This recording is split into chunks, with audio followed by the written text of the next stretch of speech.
Okunoonyeza okuzikukolebwa ekitongole ki KCCA kulaga nga bannakampala ebitundu 69 ku 100 bwe bakozesa kaabuyonjo zitali ku mutindo, nga kino kitegeeza nti ku bantu obukadde 2 abasula mu kibuga Kampala akakadde kamu mu emitwalo 38 bagwa mu ttuluba lino. Muno mulimu amasomero, obutale akogasse n'ebirala. Tukitegedde nga mubatalina zi kaabuyonjo nga kino kibawaliza okukozesa ez'okumuliraano. Enkadde gyaliwo nga n'obuteekayo amazzi tebitambula. Kuba nti abamu oluusi bali kumpi newe basula abasobola okudduka n'agenda awaka ate tulina n'amayumba agatuliraanyeewo. Kati bw'oba olinayo mukwano gwo ng'odduka ng'ogamba naye nyambaako ng'eyambeko katono wano. N'okusoomozebwa kw'amaanyi ogenda mu ddwaliro mu kiswa gye weetakuliriza ng'oyagala okukola naye singa oyagadde emirundi 3-4 onodda ddi n'okola. Abakulira amasomero bategeezezza nga kaabuyonjo ze balina bwe zitamala olw'omuwendo gw'abaana omunene. Toto y'abaana be tulina toilets tubadde nazo zibadde tezimala bulungi nga bw'olaba abaana bwe bali abangi twetaaga ratio ng'eri wansi. Embeera eno yewaliriza ekitongole ekivunanyizibwa ku kubunyisa amazzi mu Uganda ki National Water and Sewerage Corporation okutandika enteekateeka y'okuzimba zi kaabuyonjo ez'omulembe mu bifo omuli abantu abangi.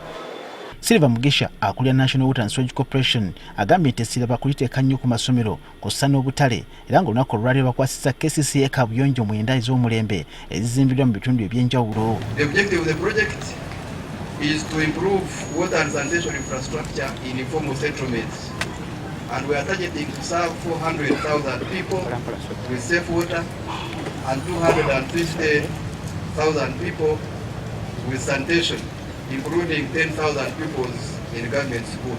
Tolokwa tugenda kuzimba toilets nyingi masomero. Grade zigenda ku improvinga kubanga endwadde zigenda kendeera. Awo nkubiriza abasomesa abaana okozesa toilets obulungi obutakwata ate kuzima nsaako kazambi. Ebifo ebiganyuddwa kuliko Mbuya Primary School, Kiswa Primary School nakogasi n'ebitundu ebirala. Mu katale k'ekiswa kaabuyonjo ezimbiddwa eteekeddwako ekiriro ky'emmere waggulu. Kaabuyonjo zino osobola kukozesa sewer systems oba oluusi n'okozesa zibayita non-sewered systems ezibeera ku kitundu ekyo.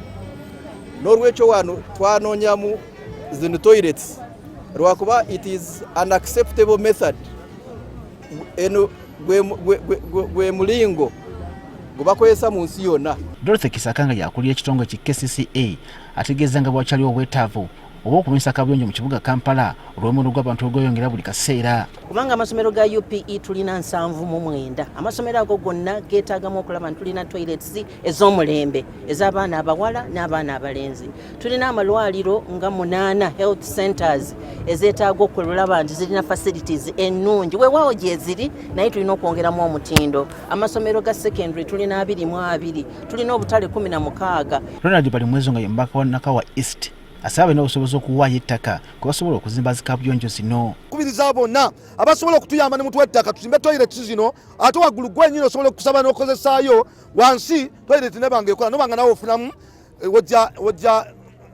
wajja ku ssente zigenda okuyamba okubeera. Mu nteekateeka eno kaabuyonjo ziwulira ddala 69 zigenda okuzimbibwa nga za gavumenti ensimbi za Uganda obukadde 10.